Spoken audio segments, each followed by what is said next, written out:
మీ business ఏదైనా మీ ఊర్లో promotion చేయాలంటే అది సుమన్ టీవీతోనే సాధ్యం. ఇప్పుడే సంప్రదించండి. ఉంటే మాకు చెప్పదా సార్, చెప్పండి నేను ఎట్లా చెయ్యాలి, నేను ఎట్లా బతకాలి. అమ్మ నేనున్నా మీకు టెన్షన్ లేదు అన్నది. అవ్వ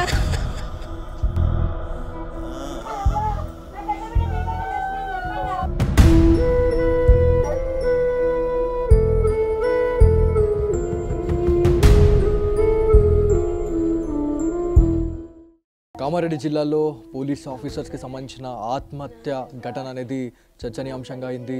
అసలు నిజాలు అనేటివి బయటపడతలేదు. సో నిజాలు ఎప్పుడు బయటపడతాయి అనే దానిపైన అయితే చాలామంది ఎదురు చూస్తూ ఉన్నారు. కుట్టింబీకుల వల్ల కన్నీరు మున్నీరు అవుతున్నారు. సో శృతి వల్ల కన్న తల్లి ఉన్నారు.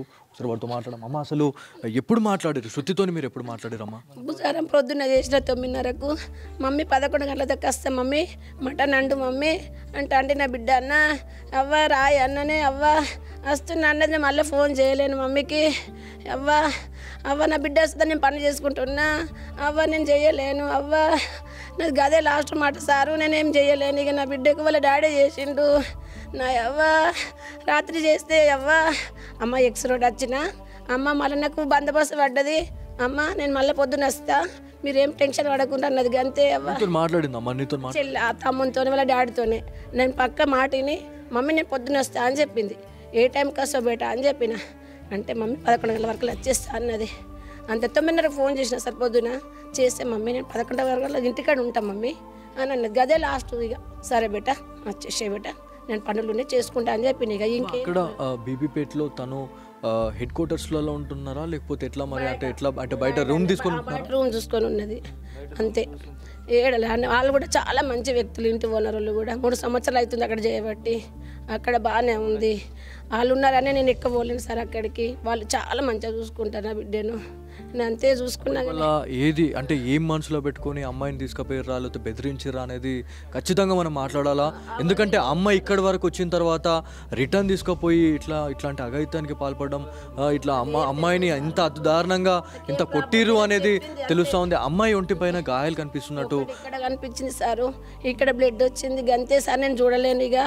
నా బిడ్డకి అది ఒక్కటే కనిపించింది.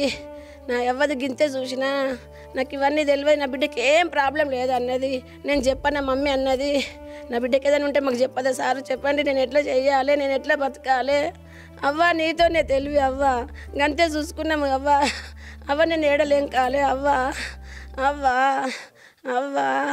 నేను ఏడు ఉండాలి అవ్వ. నా బిడ్డ రాగానే అవ్వ నేను గేటు తీస్తుంటే అవ్వ, నేను తవ్వలు చూస్తుంటే అవ్వ.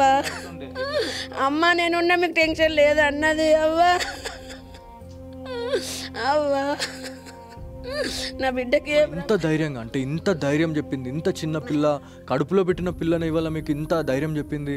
అట్లాంటి వ్యక్తి వాళ్ళు ఇట్లాంటి దానికి గురి కావడం అనేది ఎట్లా చూస్తున్నారు? అంటే ఎంతో మందికి ధైర్యం చెప్పిన క్యాండిడేట్ ఇవాళ అంటే ఇప్పుడు తమ్ముడు కోసం ఇంత ఆలోచించింది, చెల్లె కోసం ఇంత ఆలోచించింది, అందరినీ సెట్ చేసిన తర్వాత నేను పెళ్లి చేసుకుంటా అన్న క్యాండిడేట్ ఇవాళ ఇట్లా జరగడం అనేది ఎట్లా చూస్తారు మీరు?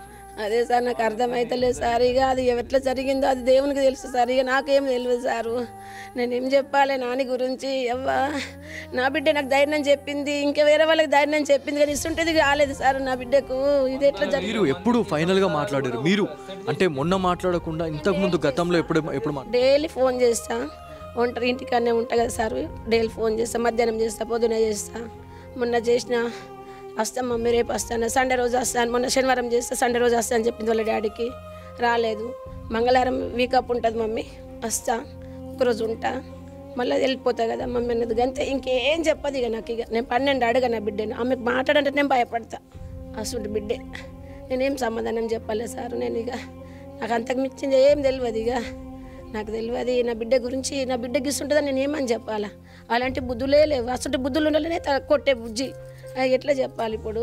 నేను ఎట్లా మాట్లాడాలి నాయన? నేను ఎట్లా? సోషల్ మీడియాలో చాలా వరకు కూడా దుష్ప్రచారం జరుగుతుందని మీరు అనుకుంటున్నారు? అంటే తప్పుడు ప్రచారం బయటకు తీసుకెళ్తున్నారు అంటున్నారు. అది చేసే వాళ్ళనే తిట్టే మనిషి అంతే. పెళ్లి కూడా చేసినాము, వాడు చెడు గుణం ఉందని వాడిని వదిలేసుకుంది. జాబ్ వదులుకోమంటే కూడా వాడిని వదిలేసుకుంది, కానీ జాబ్ వదులుకొని అన్నారు సార్. అందరి దగ్గర బంగారం లెక్క మాట సార్. ఎవరు నన్ను తెలుసుకోరు నా బిడ్డ గురించి. అంతే సార్, అంతకుమించి ఏమి లేదు నా బిడ్డది. ఏం న్యాయం కావాలనుకుంటున్నారు ఇప్పుడు? ఎవరైతే ఇద్దరు అంటే ఇక్కడ ఎవరైతే ఎవరైతే శృతిని చంపేశారా లేకపోతే చంపేసి ఆత్మహత్యగా చిత్రీకరించారా అనేది అంత పక్కన పెడితే మాత్రం ఇద్దరు కూడా వాళ్ళు ప్రాణాలతో లేరు. సో ఎవరైతే ముగ్గురు కూడా ఇప్పుడు శృతితో పాటు వాళ్ళిద్దరు కూడా చనిపోవడం జరిగింది. కాకపోతే ఇంకా ఎవరైనా ఉండి వీళ్ళని తోసేశారా లేకపోతే వాళ్ళని అందరినీ రంపించి వాళ్ళ ముగ్గురిని రప్పించి ఏమైనా చేశారా అన్నట్టుగా కూడా కొంత డౌట్ అనేది ఉందమ్మా. అట్లాంటి ఏమైనా ఉందా అంటే అమ్మాయి గురించి అంటే శృతి మీతో ఎప్పుడైనా మాట్లాడినప్పుడు ఎస్ఐతో నాకు అంటే కొంత టార్చర్ ఉంది లేకపోతే ఈ సంబంధిత ఎవరైతే ఒక క్యాండిడేట్ ఎవరైతే ఉన్నాడో ఆయన గురించి కూడా ఎప్పుడైనా ఏమైనా మాట్లాడారా? చెప్పలేదు సార్, ఏం చెప్పలే. మా సార్ బిక్నూర్కి మారిండు మమ్మీ, బీపేట్లో చేసిండు సారు, బిక్నూర్కి ట్రాన్స్ఫర్ అయ్యిండు మమ్మీ, చాలా మంచి వ్యక్తి మమ్మీ అని చెప్పింది అంతే. ఆ సారు గురించి కూడా ఒక్కరోజు కూడా చెడు చెప్పలేదు, చెడు చేయలేడట నా బిడ్డకు కూడా. చాలా మంచి సార్, మంచమ్మ అని ఇదే మాట చెప్పింది సార్ నా బిడ్డకి అంతే. ఇంత మంచిగా చెప్తా ఉన్నారు అంటే ఇప్పుడు ఎస్ఐ గారి గురించి ఇంత పాజిటివ్గా ఉన్న క్యాండిడేట్ అంటే అక్కడ సడన్గా ఏం జరిగి ఉంటుంది అంటే ఇప్పుడు ఈ నిఖిల్ వల్లనే శృతికి ఏమైనా జరుగుందని మీరు అనుకుంటున్నారా? అనుకుంటున్నాను సార్, ఆ విషయాలు ఏం తెలియదు సార్, నాకైతే తెలియదు. ఇంత మంచిగా అంటే ఇప్పుడు నిఖిల్ మంచిగానే ఉన్నాడు, సాయి కుమార్ అనే క్యాండిడేట్ కూడా మంచి వ్యక్తి అని చెప్పి మీరు చెప్తా ఉన్నారు. అంటే మరి ఎక్కడ ఏం జరిగింది, అసలు ఏం జరిగింది అనేది అర్థమైతలేదు సార్. అదే ఒక్కటే అర్థమైతలేదు, అదే మిస్టేక్ ఉంది సార్ నాకు, అదే అర్థం అయితలేదు. అందరూ మంచిగా ఉన్నోళ్ళు ఎట్లా అయినరు అదే ఆలోచన ఉంది, కానీ దానికి ఎట్లా అయింది కూడా నాకు అర్థమైతలేదు సార్.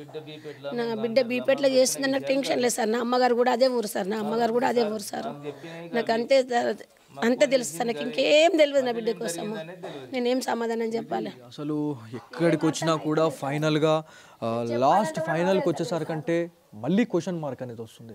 అంటే తల్లిదండ్రులతో అంటే ఒక చిన్న అంటే ఇప్పుడు మనకేమైనా బాధ అనిపిస్తే మన అన్నదమ్ములకు చెప్పుకుంటాం, అదేవిధంగా తల్లిదండ్రులకు చెప్పుకుంటాం.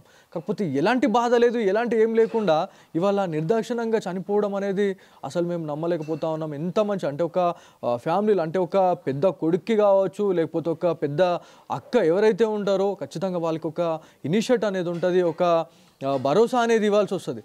సో అందరినీ కూడా మనసులో పెట్టుకొని తమ్ముడు గురించి ఆలోచించింది, చెల్ల గురించి ఆలోచించింది, కానీ ఫైనల్గా తనే వల్ల లేకపోవడం అనేది జీర్ణించుకోలేకపోతున్నామని చెప్తా ఉన్నారు. సోషల్ మీడియా వేదికగా చాలా వరకు కూడా న్యూస్ అనేది వైరల్ అవుతూ ఉన్నాయి, దుష్ప్రచారం జరుగుతూ ఉంది, అమ్మాయి గురించి బ్యాడ్గా పోర్ట్రే చేస్తూ ఉన్నారు.